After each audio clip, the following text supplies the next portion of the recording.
This is the Sunseeker Predator 75. It may be based on the old 74, but they've made so many changes, it effectively feels like a completely different boat. The headlines for you. It is 75 foot long. It's got 2,800 horsepower. Will top out at 40 knots, 3 or 4 cabins on the lower deck. This is Sunseeker doing what it does best. And we've got a full tour for you coming up, so stick with me. I'm Jack Haines. Welcome to YachtBuyer.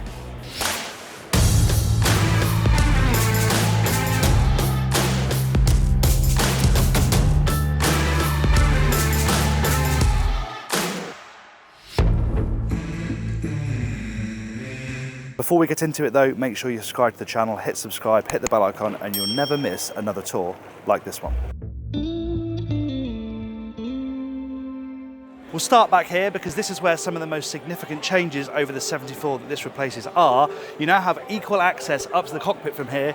You can't see it at the moment because the garage is up, but you have got a staircase the same as this one on that side as well. But I'm glad the garage is up because it's a really good space. You get a Williams jet tender in there, absolutely no problem. You can see the tender launch system, the platform that drops down as well into the water. But because you have the tender garage, this is always clear. It's a really nice solution. As an option, through this door here, you have a crew space. If you don't want the crew space, that can either be storage or you can have it racked out for dive tanks, fishing equipment, that sort of thing.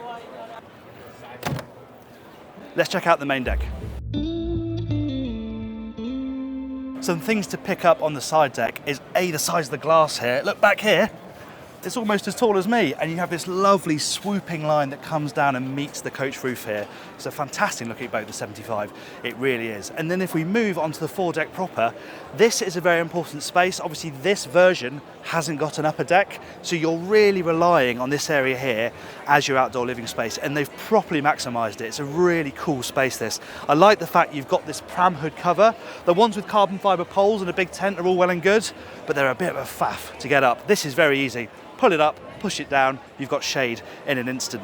You've got this nice walk across as well, so it's very easy to get from side deck to side deck, and it's all flush around here. There's no steps, no drops, nothing to trip over. Got a nice big slab of sunbathing space here. Obviously you've got the backrests that pop up, and they actually can stop in different stages or go completely flat. And actually a big table. Sometimes this area's got just a little table here, but if you actually wanted to have a meal up here, the table is big enough that 4 of you could come out and have something to eat. It's a really, really cool space. And another important space on this boat, of course, is the cockpit. So we'll head there now. I've saved the cockpit until now because the way this area fits with the saloon is such an important part of this design. If you bought the Predator and not the sport yacht, it's probably because you like the idea of single level living, and that's exactly what this gives you. Flat floor, windows drops down, and then you have this great connection between these two areas. And the living space here is absolutely fantastic. Huge amount of sun pad aft, massive row of seating around here, but importantly it's now got a break in it so that you can get around to the starboard side deck, and you have your wet bar here as well. The galley is on the lower deck, so having somewhere up here where you can serve guests with the grill, sink, cooling space below is obviously very important, and there's a sunshade built into here that fires out and gives some protection over there. Also worth pointing out, you've got a second docking station here, so if you're mooring stern to, you can do it from there and not from the helm. Huge table as well. Carbon fibre. This boat has basically got what the 74 had as an extra, the XPS pack, as standard. So there's carbon fibre absolutely everywhere. And the biggest piece, apart from the sunroof, is probably this table, which folds all the way out. Then it slides over like this so that you get a nice amount of space for people to sit around and enjoy this area. But as I said, it blends with this area so perfectly. You've got another big table in here. You've got a bar area here with an ice maker. You can have fridges in here. That is quite customizable. Obviously, this is where the television pops up from as well. And then this is a space that I really like. It's up a little step. It's next to the helm. You've got this nice L-shaped seating area, somewhere where people can join the boat on passage. Yes, you have 2 seats at the helm, but other passengers might want to come enjoy the ride, and they're underneath the star attraction of this saloon, which is this amazing sunroof. It's absolutely enormous, carbon fibre with glass in it as well, so even when it's closed, you get natural light, and then it opens up, and you've almost got what feels like an open boat. It really is very special, and it's of course what sets it apart from the 75 sport yacht. The helm station.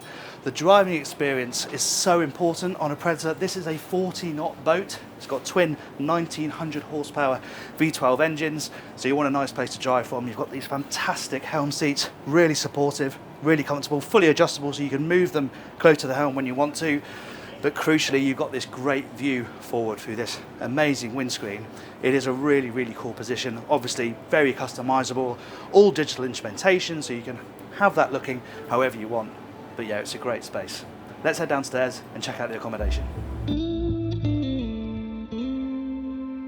It feels a little bit old school to have the galley on the lower deck, but then the Predator 75 is an old school, powerful sports cruiser, and actually it's a reminder of how well this layout can work. So yeah, you've got your galley down here, and actually it may be sleek, it may be rakish, but this is a practical boat. You've got your dishwasher down here, really good cooking facilities, big domestic size fridge and freezer over on this side, plenty of countertop space. It works really nicely, and crucially, it's drawing in natural light from that windscreen. So it doesn't feel dark down here at all, actually. It's really lovely and bright. And if we move forward, we've got a 3-cabin layout on this boat. There's a twin over on that side, and that's en suite to the day head, which is just here. Now you may think, with all of that seating space up there, this is a bit surplus to requirements. It's a nice spot, it's cozy, nice in the morning, but you can have another cabin here with bunks instead. And I think especially if you're going to charter this thing, having some extra sleeping space would be good. But this is quite nice, quite sociable.